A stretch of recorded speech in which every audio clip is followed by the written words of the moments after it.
This is Matt Beagle with your Strat-o-matic strategy of the month. This month we're going to talk about online Strat-o-matic and tailoring your pitching staff and maybe your whole team to the ballpark that you select.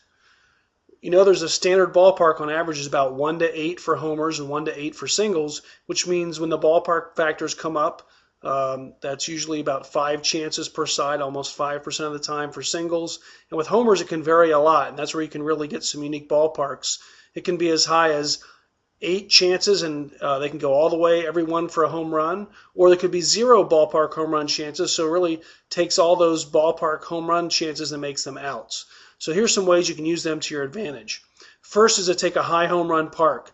Lots of people like offense, and if you get a high home run park, it allows you to really take a hitter who doesn't hit for high average but has a lot of ballpark shots, like an Adam Dunn, a Mark Reynolds, Mike Napoli, those kind of guys. They may not have a lot of hit chances, and you're playing the old Earl Weaver ball, try to get a couple walks and a 3-run home run.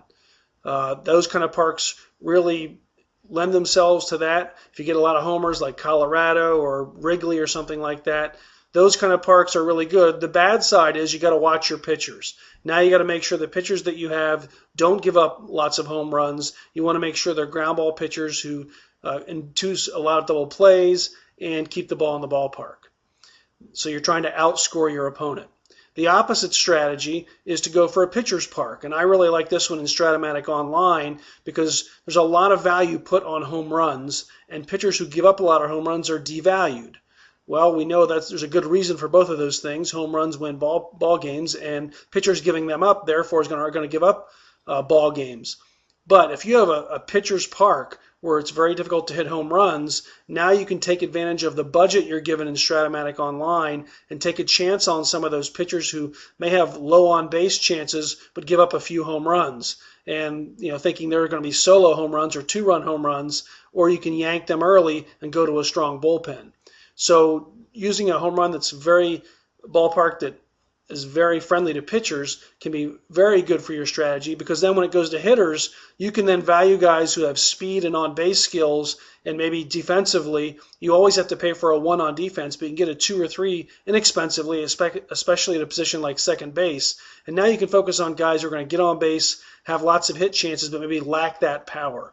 You have to bunch your hits, but if you're building strategically that way, you can get a lot more bang for your buck, because you're going to have nice hitters and pitchers top to bottom, because you're going to get them all at a discount, because there's not a lot of home run on your hitting cards, and there are a few ballpark shots on the pitcher's cards. It's very difficult to have a horrible staff, but you can find a pitcher who's got about 20 on-base chances or less that gives up a lot of homers. They can be very effective in that kind of park.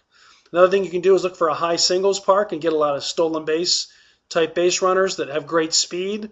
Is another strategy that's been very effective. Or you can get an unbalanced park. Cleveland and Philadelphia are examples this year of 2 parks that give up a lot of home runs to lefties, but not very many to right-handers. And I've seen some good friends of mine win some leagues this way. What they do is load up on left-handed batters with power, and then a few right-handed batters that get on base. And with their pitching staff, we all know that we hate left-handed starters in Strat because there's left-handed killers, but it's much harder to build your lineup with platoons in the online game because of the budget constraints. So what you could do is have a lineup of all left-handed starting pitchers with a low ballpark home run to right-handers. And therefore, everybody who comes into your park is going to be a disadvantage because they're hitting into the worst side for homers of your ballpark. Meanwhile, you've stacked your team with lefties so that you're taking advantage of your own home ballpark. That can be a very effective strategy as well. And if you're going to save money again on some of these pitchers, you can look for a guy who maybe is lopsided. He doesn't have many home run chances against lefties, but he's got a lot against righties. You can get him at a discount because of that poor right-handed card, and your ballpark will even it out.